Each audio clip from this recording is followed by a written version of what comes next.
March 5th marks the 80th anniversary of Winston Churchill's landmark Iron Curtain speech, delivered in Fulton, Missouri in 1946. The Iron Curtain speech has been considered by many historians as marking the beginning of a Cold War between the United States and the Soviet Union.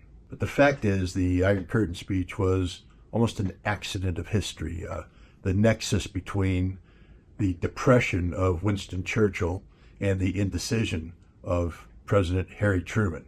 You see, Winston Churchill had been voted out of office in the summer of 1945, and he spent the 7 months between leaving office and the delivery of his speech wrapped in depression. Harry Truman had inherited a new world order that emerged at the end of the Second World War, one that found the United States struggling to define its relationship with the Soviet Union and its leader, Joseph Stalin.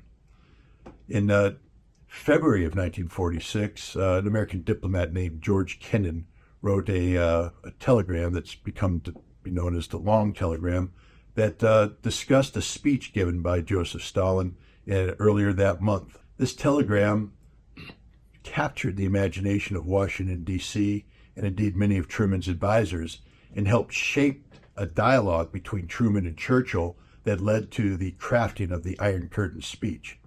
So the speech was given.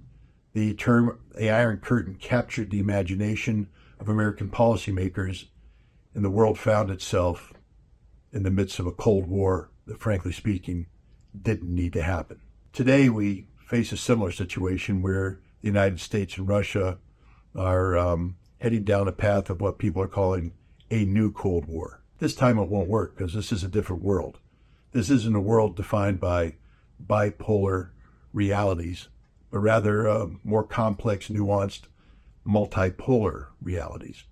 The United States isn't one of two, but one of many, in its efforts to redefine U.S.-Russian relations as a new Cold War